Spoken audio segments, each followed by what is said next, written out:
फरमाइश बल्कि सीधा शबीशा साहब आप दी नजर पेश चल गए। उस बाद दुआइया कलाम और हजरत साहब की फरमाइश ने आप दी नजर पेश की।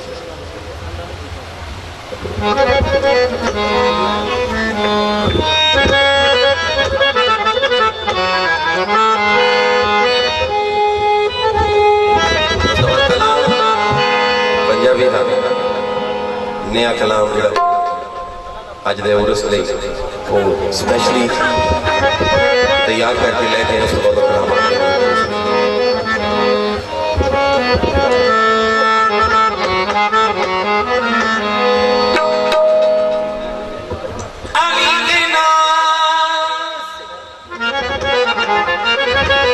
अली के नाम से दिल को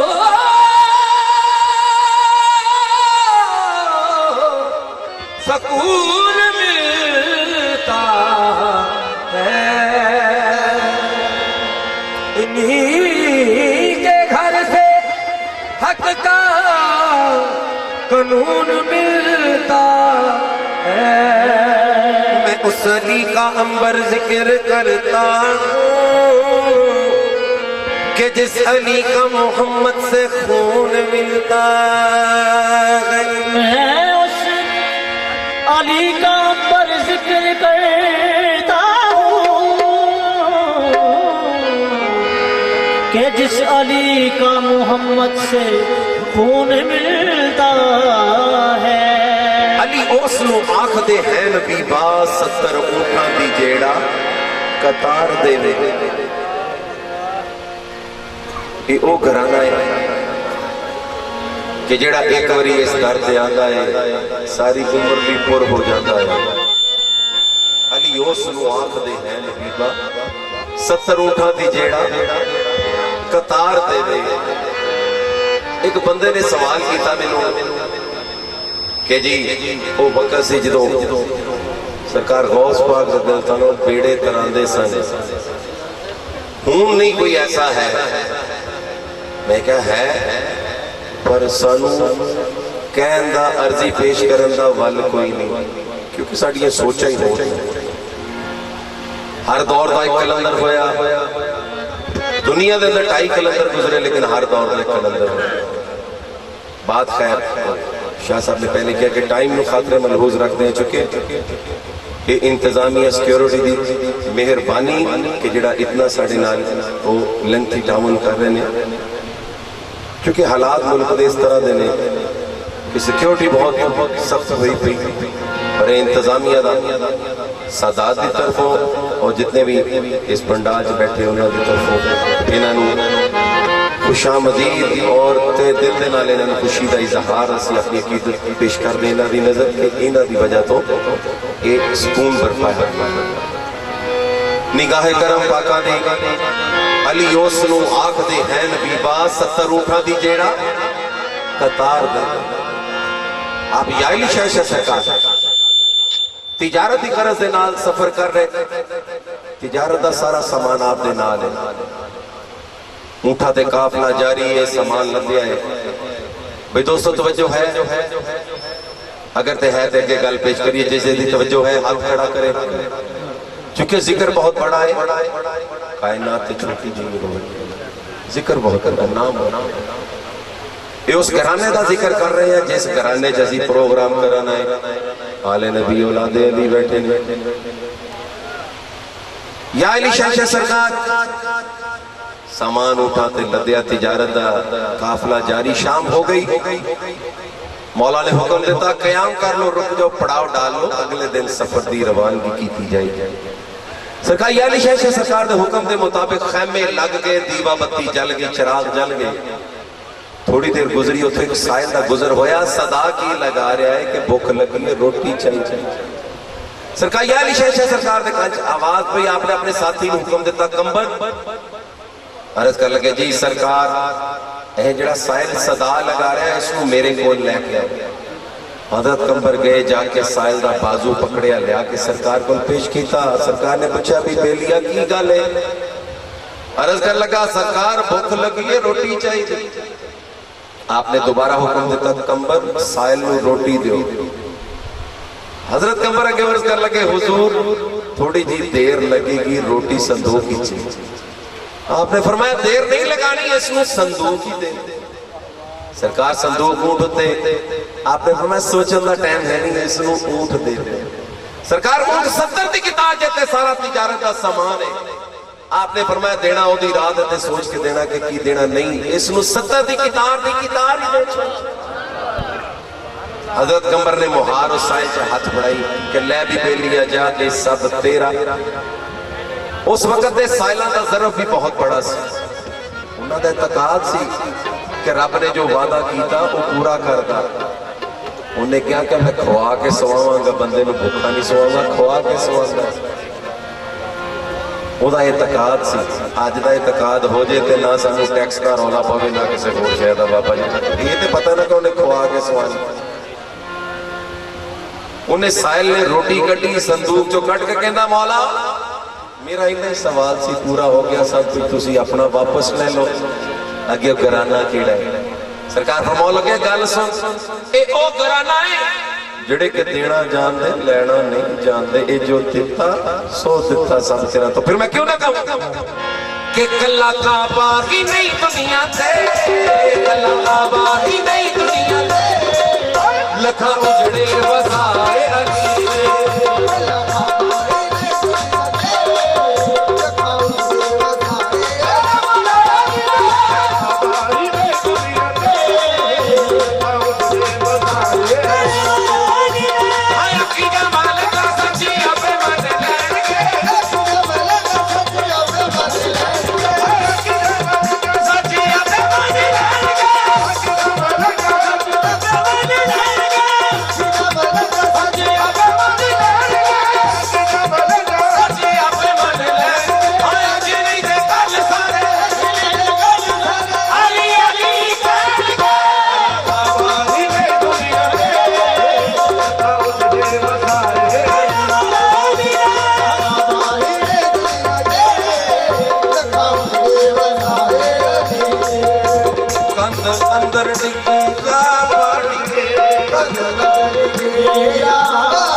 छत टिकने ना डर नहीं जाता, लाज रख लई बीबी ने काबे दी, लाज रख लई बीबी ने काबे दी, लाज रख लई बीबी ने काबे दी, लाज रख लई बीबी ने काबे दी। नहीं ते काबा आई रे घर जाता, अल्लाह काली रे दुनिया दे लगाओ गले बताए।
से वसाया है, हाथ खड़ा करें। ऐ मोमिनो खूब इबादत है वल्लाह यही दिन रात करो।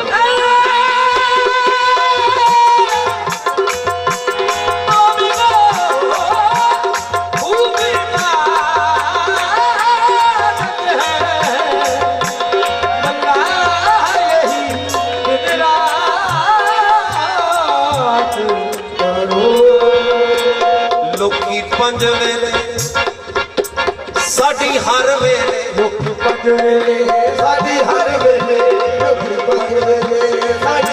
ऐ मोमिनो खूब इबादत है वल्लाह यही दिन रात करो, हर लहजा नबी का जिक्र करो, हर आन अली की बात करो, जो मांगो उन्हीं से मांगो, उन्हीं से तलब हाजात करो, ये उंगलियां पांच बताते हैं, पांच तन के आगे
असी सरकार की हाजरी पेश कर रहे, तुसी भी पेश करो, क्योंकि यही जिक्र यही नाम है, यही घराना है जिसने पार लगा मना अमाल हो जिन्हें के बख्शे गए पल्ले कुछ नहीं कि सुनवाई होनी है तो निस्बत का सबका फैसला होना, निस्बत से मान है और निस्बत ही खेड़े सारी।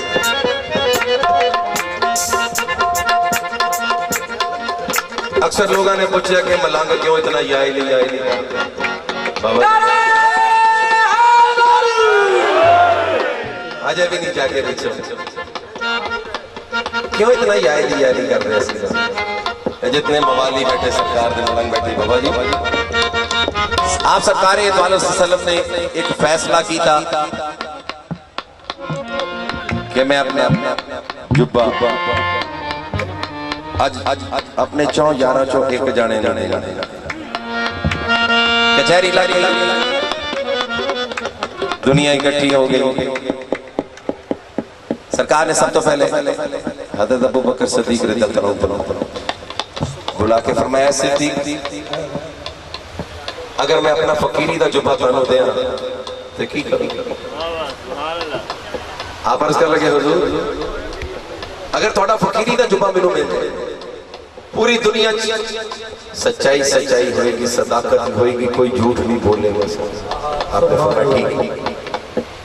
दूसरी बारी हजरत उमर फारूक रज़ियल्लाहु अन्हु सरकार ने बुला के फरमाया, ऐ उमर अगर मैं अपना फकीरी का जुब्बा थानू दे तो ठीक। आप अर्ज लगे हुजूर अगर थोड़ा फकीरी का जुब्बा मैनू मिल जाए, हर तरफ अदल ही बदल होएगा, इंसाफ होगा, ना कोई गुनाह करेगा ना कोई जुर्म करेगा। तीसरी बारी हजरत उस्मान गनी रज़ियल्लाहु अन्हु सरकार ने बुला के फरमाया, ऐ उस्मान अगर मैं अपना फकीरी का जुब्बा तानू दें तो की? अर्ज कर लगे हुजूर थोड़ा फकीरी का जुब्बा अगर मैनू मिल जाए, पूरी दुनिया तमाम लोग अमीर ही अमीर होंगे, गरीब कोई नहीं। सरकार ने चौथी बारी सरकार शाह सरकार बुलाया फरमान, ऐ अली अगर मैं अपना फकीरी का जुब्बा थानू दे तो की करो? तो आप हाथ जोड़ के अर्ज कर दे, सरकार मैं इस काबिल हूं।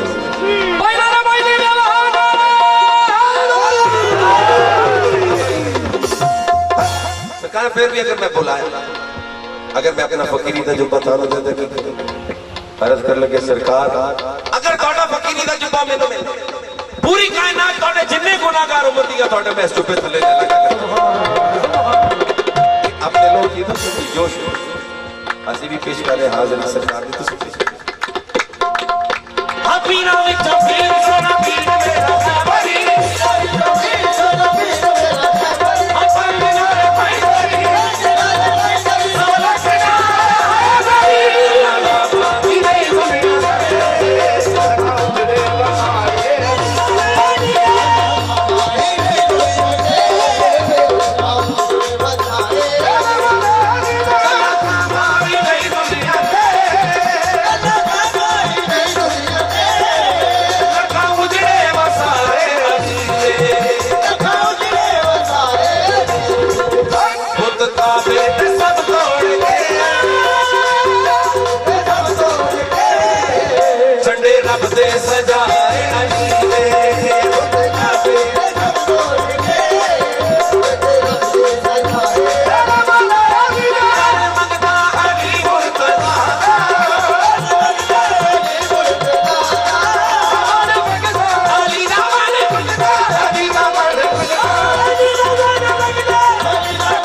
सलाम।